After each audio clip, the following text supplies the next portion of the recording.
So hello and welcome back to the FPL Talk channel, and today I'm going to be talking through some of the best players that you can transfer in for Game Week 2. Now we're going to discuss some players that perform well in Game Week 1 and whether you should actually bring them in or just hold off because they're too much of a gamble. But on the screen here you can see the top transferred players in this game week. Obviously Haaland's at the top. A lot of these players we're going to discuss later on in the video because they perform well in game week 1. But as you can see, it's all the ones that have been in form. We've got Haaland, probably the most transferred in player right there. Zinchenko, Mitrovic, Kulusevski and Martinelli.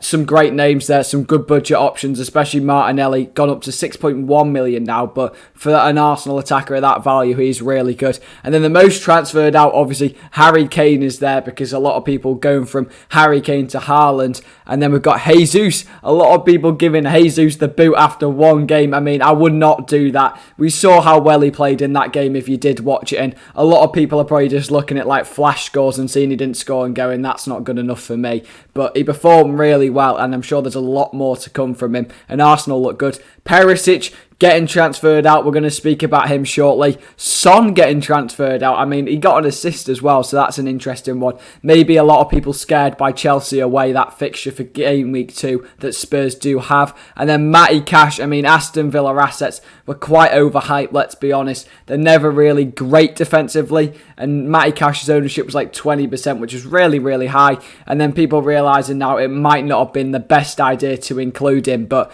without further ado, we're going to take a look at some different players that might have performed well or might not have, and whether you should hold them or get rid of them early and get someone else in. So let's get into it. So starting off, we have Darwin Núñez. Now, before the game when he was benched, I was saying I was happy that I told you guys not to put him in your team because he was at a rotational risk. And then he got subbed on and proved me wrong and got a goal and an assist. Now, his goal was quite nice. The assist was probably a bit lucky to Salah, but he still got the numbers and managed to score 9 points in Game Week 1. Now, should you transfer him in? He's got 24% ownership, which is pretty high. And the two competitive games we've actually seen him play in the Community Shield and against Fulham, he has been very effective off the bench and played quite well. A lot better than Firmino, who started instead of him. But would I bring him in? Probably not. His ownership's quite high, and I still feel like when Jota comes back, there's going to be even more rotational risk. And clearly Klopp doesn't quite trust him yet because he started Firmino over him yet again. And once he gets a good run of form going and he plays consistent games, I might look at transferring him in because then I'll think, yes, he's more reliable now. He's playing week in, week out rather than thinking he's a bit of a doubt to start. Because obviously if you're spending 9 million on a player, you really want them to play every game because you're investing a lot of money into that attacker. Now, really, you're going to have two attackers, ideally Haaland or Kane, most likely Haaland at this point, and then another striker. Now, Jesus, I feel like just outweighs him too much for that million less, and he just performs better currently. And you just know with Jesus, he's nailed on to start, whereas Núñez, you just don't know if he's going to play. Does Klopp fully trust him yet? And clearly not with the starts. So we're going to have to wait and see. But as you can see, Liverpool's fixture run, Palace, United, Bournemouth, Newcastle and Everton, he has got some really nice fixtures coming up. I just feel like the likes of Luis Diaz for 8 million, if you are going for that Liverpool asset, and Salah are far more reliable, whereas Núñez, you could just about waste your third Liverpool player on him simply because, again, we just don't know if his game time is going to stick. But I'm going to watch him because if his game time does improve and he constantly plays, then I could definitely look at bringing him in because a number 9 for Liverpool is always hard to look past, with their attacking threat that they have and how they build up defensively and dominate games. Clearly, he could be a good option if he does play. But we'll have to wait and see on that one. 9 million, again, is a bit pricey, but if he starts Game Week 2, I might be looking at that United away fixture and thinking he could be one I'd go for. But let's get into the next player. So next up we have Perisic. Now this is an interesting one. We saw at the start of the video how many people had actually transferred him out, and it was quite a lot. A lot of people getting scared by that second game week fixture versus Chelsea.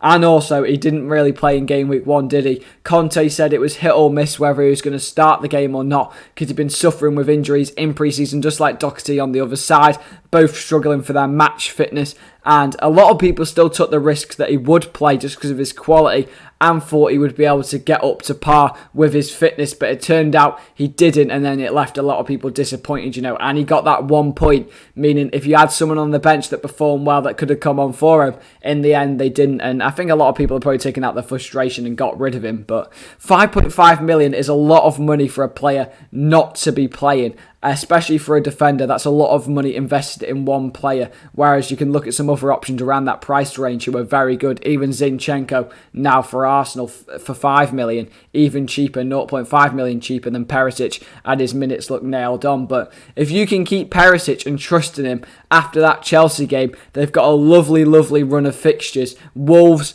Forest, West Ham and Fulham, two newly promoted sides in those next few fixtures. So we're going to have to wait and see if he can actually perform and get those minutes that he can return in. But we just don't know how fit he's going to be up until these games, and it's up to you whether you take the risk. I mean, yeah, as I say, 21.2% still taking the risk.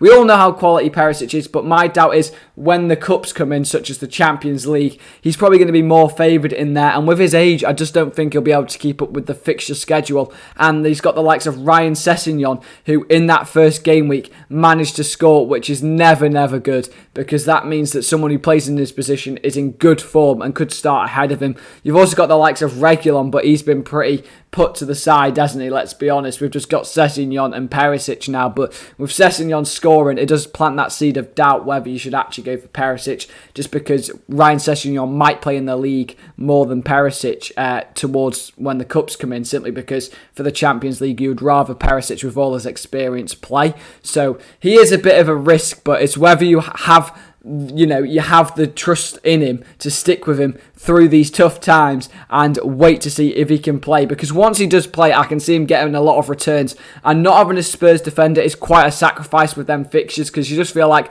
they're going to get a lot of clean sheets. But with their wing backs, it's even like on the right, Conte said he wants to play Lucas Moura as a wing back, so we just really don't know what he's going to do. So for me, I'm going to stay away from Perisic, because I say like Zinchenko's even cheaper than him, and he's going to be more nailed on for minutes, and there's just better options around that range who are guaranteed game time. But that is Perisic. Let me know, are you going to keep him or not if you do have him? But let's get on to the next player.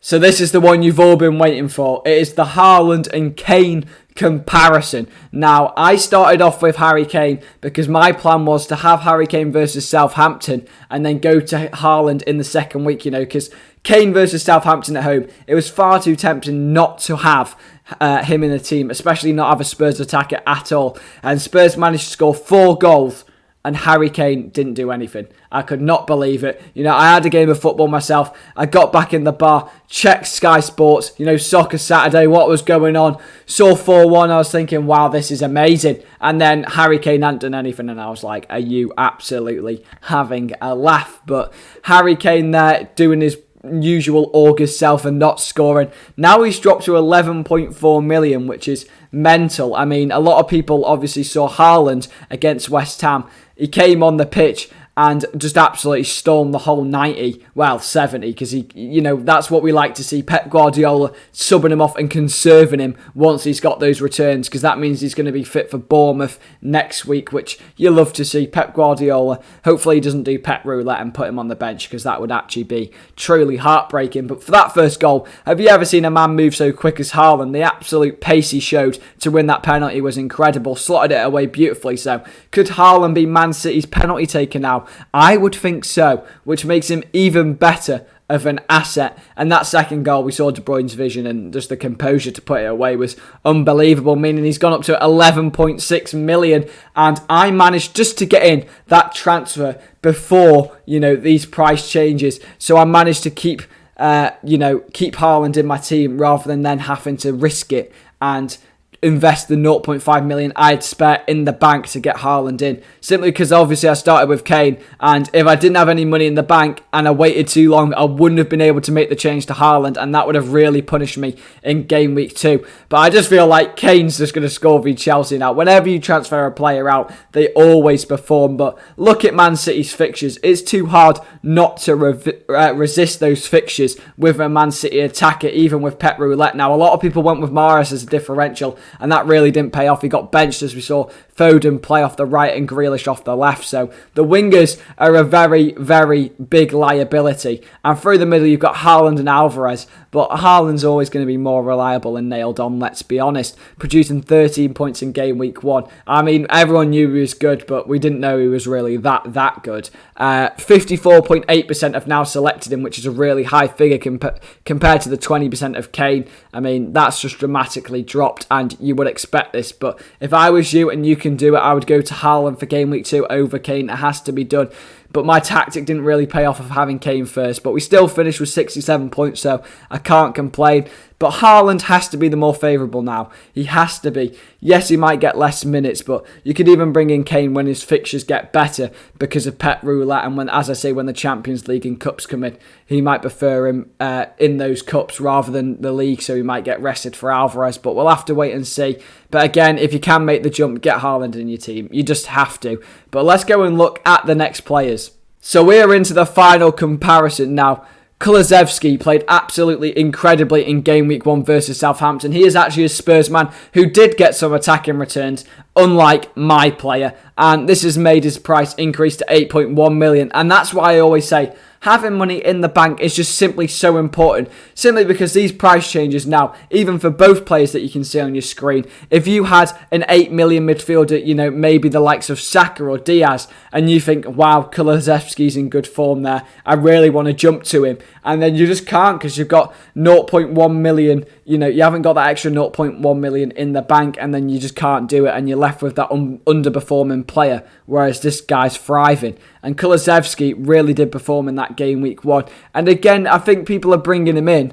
It's weird, isn't it, right? People are bringing Kulusevski in, but transferring Son out. Like, that makes no sense because Son is so much better. People are too quick to jump on the hype of players that are performing well. But for 8.1 million as a Spurs attacker, that is a very, very good price. And just like Haaland getting 13 points, it is pretty impressive. Only 11% have actually selected him. I just think because of that rotational risk with Richarlison moving in, people were a bit scared off and didn't want to risk it. But if he keeps performing like this, Richarlison's only going to play in like the Carabao Cup and FA Cup. They ain't going to swap him out for the league. Yes, he might get subbed on in like the 70th minute and Kulusevski goes off the pitch, but it's a sacrifice worth making if he can keep this form up that he had last season as well. And then after, again, if you can hold these Spurs assets after the Chelsea game, they might be effective. Wolves, Forest, West Ham and Fulham, you can really see him performing well in those fixtures. But over to Martinelli. Arsenal, we saw how good they were in pre-season, and the debate was, can they carry this through